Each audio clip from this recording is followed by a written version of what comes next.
The reason why you are in my vehicle is because I was introduced to you through Nick, Ron, and Pete Carty, the Carty brothers. They're right in the back seat there. And you are their mom's heart surgeon. You know, Dr. Singh, I don't see my name in your book. You know, the book is not about the patients. Moms know best. Mom knows the best.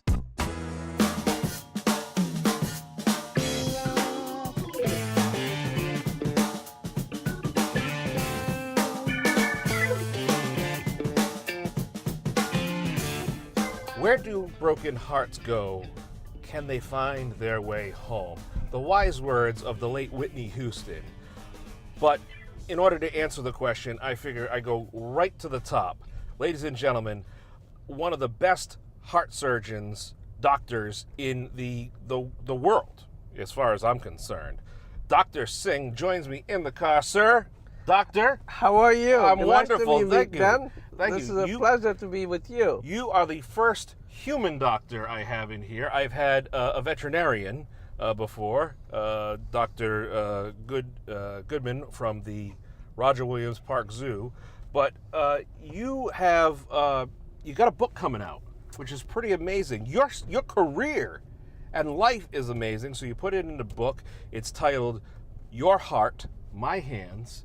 So first and foremost, welcome to the Camry. Thank you very much for having me here. And just briefly, can you talk about how you came to Rhode Island and a little bit of your childhood? Obviously, this is all covered in the book, but can you give us a little history on that? Well, I was born in India. Okay. I immigrated in 1967. Okay.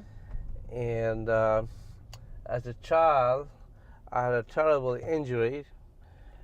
Broke my elbow and led to the paralysis of my hand for 5 years. I was not able to pick a piece of paper or hold a pencil or write anything. Wow.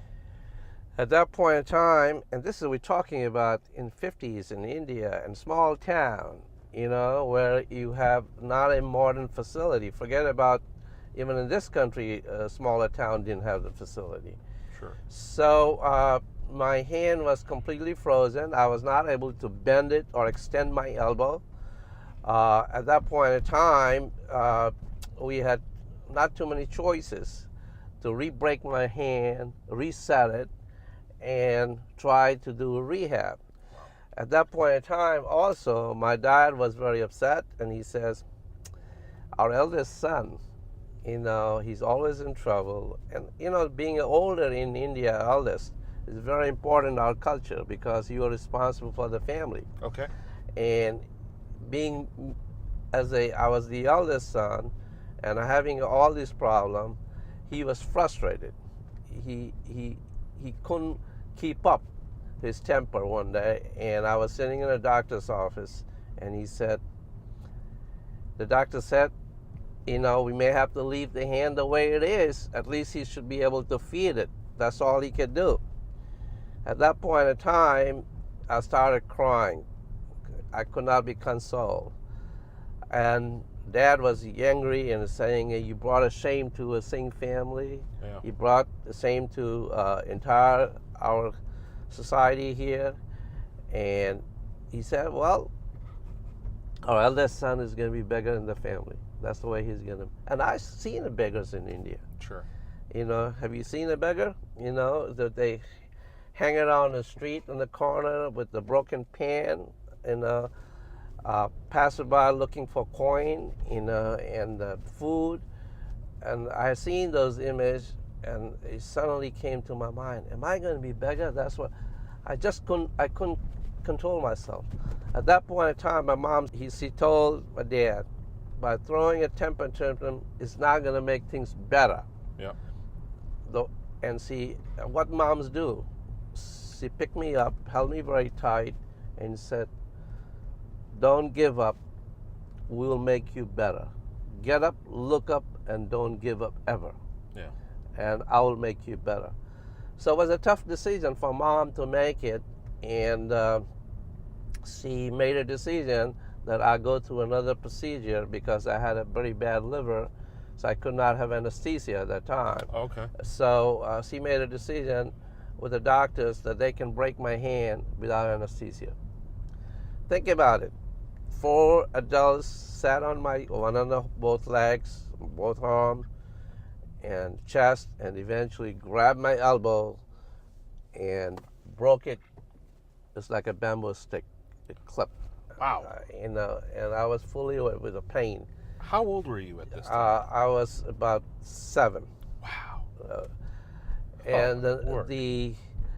I must say that I must have screamed so loud that my voice probably heard across the hospital to 100 miles away. And that pain and anguish carried to me for many years in my life. You know, I had nightmares for many years. But anyway, make the story short, what happened after that, my hand got better, but it still needed a lot of rehabilitation. And there was no rehab like here, you know, get the air condition, water therapy, or Sure. the massage therapy. So Mom, with the help of a doctor, developed a rehab program for me. That rehab program was, I carried a brick on the street, you know, a bag of bricks. I hang on the bar of the window, just like intruders do that, try to break in, and Sure. that will get. And later on, she bought me a carom. Carom is I don't know you know about it, carom is a game on a board. It's just like a pool. Oh, okay. Okay, it's like so a like pool. a small tabletop version of pool. Yeah, a small pool, except instead of sticks, you do with the fingers. Oh, okay. You flick it. And so that my finger function got better. During this time, remember, I said I missed close to 5 years school, you know, because I couldn't do anything. What are you going to do in the school? I'm a right-handed, my hands are broken, not much you could do. So Mom tutored me, and Mom was only educated 10th grade. Wow. So she knew whatever she could. She taught me the English, math, you know. Later on, I found out that I had difficulty getting things, but I managed it. And I managed to go to college. I went to the medical school, and I did pretty well. And I came to this country when I was 22. Wow. Actually 23, when I was 67, 23-year-old. So I graduated medical school. I came to this country. I started my career at the Worcester City Hospital in Worcester, Massachusetts. Okay, yeah. Yeah. Wow. So that's what my journey arriving. And when I came to this country, guess how much money I had? 0.0. No. Oh, okay. That's, I did carry $5. $5. $5. Wow. That's the best money I ever. The money I ever carried. The most precious money I ever carried. $5 Lincoln. Wow. $5. And let me tell you, when I had it in my pocket, I kept putting my hand there every 5 minutes to make sure it's still there. make sure it doesn't escape. Mr. Lincoln doesn't escape me. So that was Mr. Lincoln. But so I came in a $5. I worked hard, and eventually, I had no plan to be a heart surgeon at that point. I wanted to be an orthopedic surgeon. Because of all my your hands experiences, and all, sure. and my dexterity wasn't that great, but when I tried the orthopedic, I couldn't do it. I was too weak. My hands were not strong. I was 125 pounds at that time, and I was dealing with 240 pound patients. Yeah. It wasn't going to work. Right, So I wasn't able to lift them and do anything, and so that failed. And I wanted to go some other field, and eventually I wanted to have immediate gratification from surgery or treatment. And I saw the gratification in the heart surgery when a baby was operated on at Columbia in New York. And I said, maybe that's what I should be. And that's why I became. I came here to go training in cardiac in Rhode Island, and I liked it, you know, because especially coming from New York after 5 years there, Sure. The quality of life was much different. And then we went to London, and I had the option of coming back from England to Boston versus Rhode Island. And I would have to be honest with you, my wife decided we're coming to Rhode Island. Even I got paid little, Yeah. you know. Sure. So that's why I ended up here. So your story is so interesting. In your book, you go into, I'm sure greater detail, and I'm sure there's a lot more description with the words. But the overall, just this theme is, at such a young age, your own father says you're going to be a beggar. Your mom is right there to support you, and before the processes and everything were developed, she was essentially creating modern therapy for you to rehab. Yeah, my mom was brilliant. You know, even she did not have the education, the college graduate. She was very up to date. She was very practical. She had a great vision, and she understood. You know, so she was very progressive. Even later part of my life, when I was living in the United States, I always called my mom to have any opinion because I knew I will get the right advice. Sure. And she was terrific, and she knew me well enough, and I had to be the relationship between my mom and me was a very close relationship. Sure. Because what she did for me, and I realized I would not have been here, standing here or talking to you as a heart surgeon if it wasn't for my mom. Speaking of moms, the reason why you are in my vehicle is because I was introduced to you through Nick, Ron, and Pete Carty, the Carty brothers. They're right in the back seat there. And you are their mom's heart surgeon. Moms know best. Mom knows the best. I was curious, though. I didn't see the whole chapter on Mrs. Carty, though, in the book. I must have missed that. Did I? The book is not about the patients, okay? That was joking. Okay, but that's good. No, there are some patients. We're talking about the emotional aspect. That, I couldn't have gone. As I said, I'd touched 20,000 hearts. I couldn't have gone to have each and every one, but each patient, each heart meant special to me. Every life counts, sure, regardless of your age, sex, religion, your beliefs, yep, whatever it is. And I have to tell you one thing: patients are the bravest person. Yeah. Because they trusted their heart on my hand. Yeah. And it was my duty to protect and save that heart. Yeah. That was my duty, whatever it took it. And most of the time I was successful. I was successful all the time? The answer is no. Sometimes you couldn't, but it's not lack of trying it or lack of doing anything. Right. You talk about the 20,000 hearts you've touched. This book is going to connect with so many more people.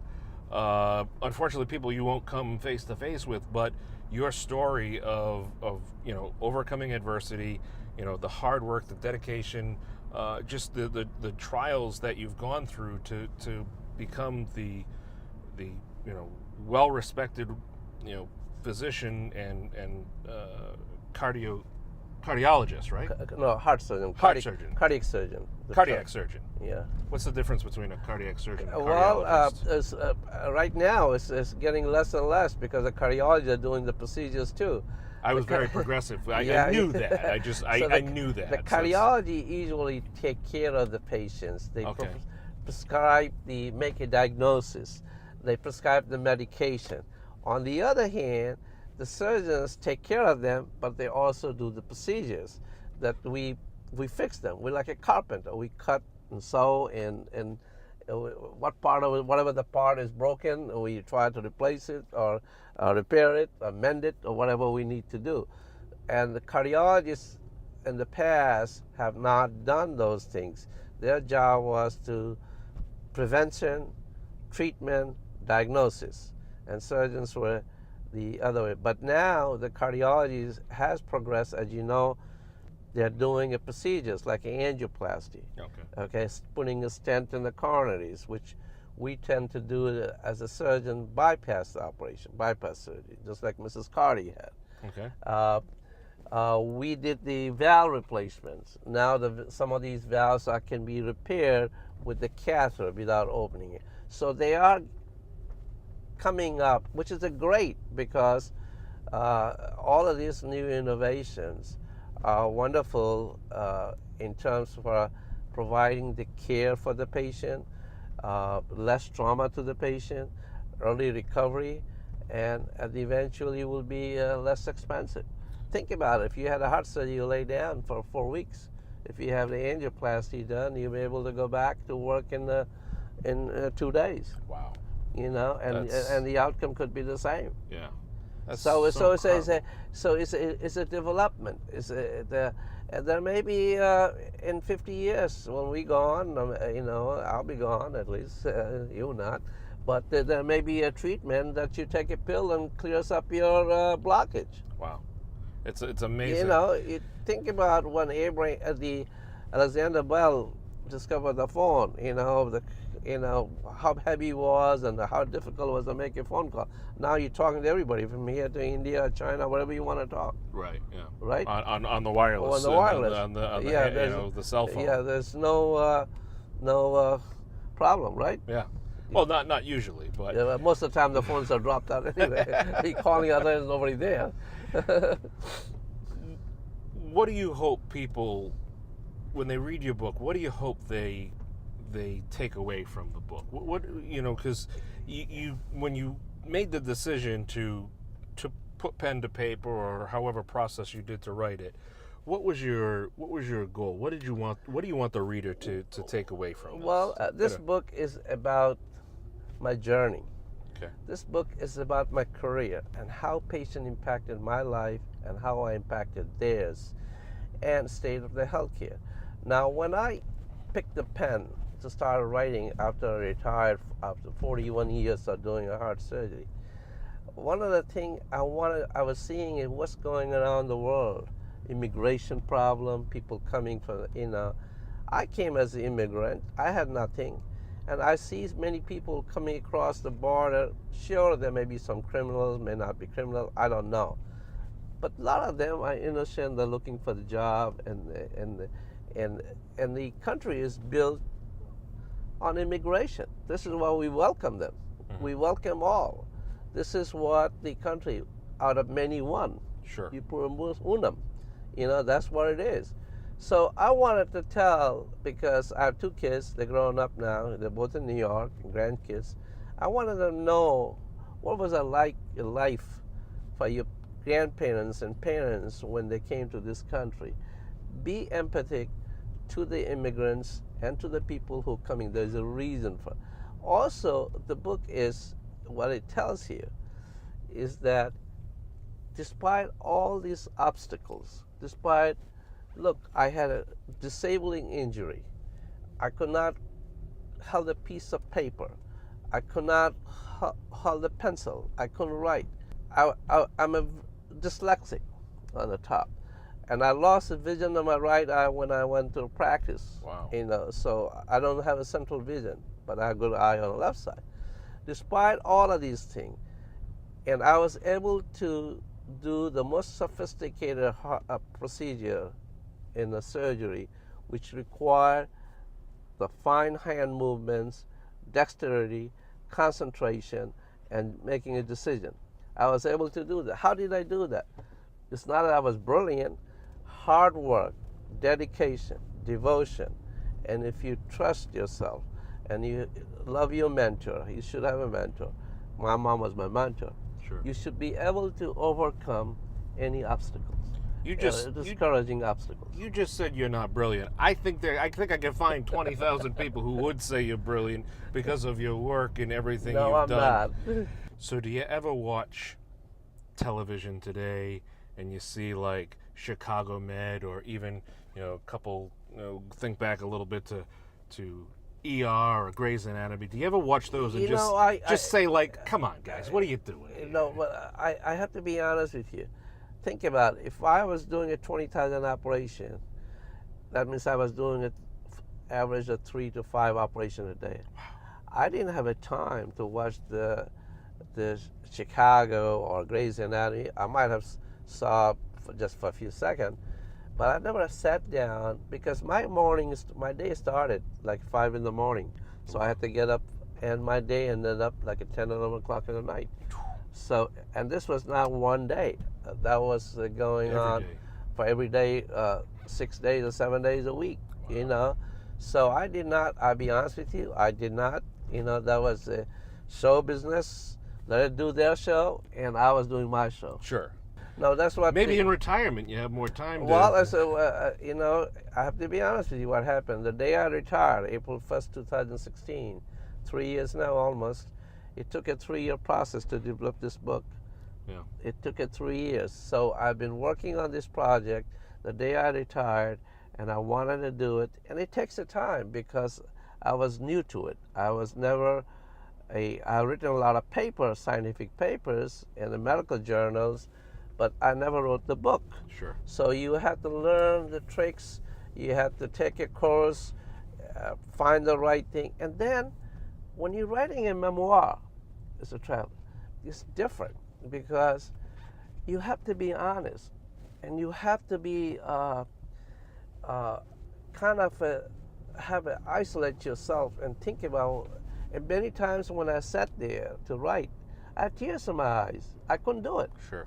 Because you revisiting your past. Yeah. You It'd know, be quite emotional. And it could be very emotional. It could be very, very painful because, you know, when I start talking, I have my tears in the eye right now, Floyd. Yeah. Because it's emotional. I'm thinking about how my mom did this to me. How, you know, what her dad did. Why the dad. And look back some of these things. When I was a kid, I said, I was angry at my dad, what he said. I'm going to be a beggar. But now I look back and I see it. I look a different way. Sure. Because I thought he was frustrated. Right.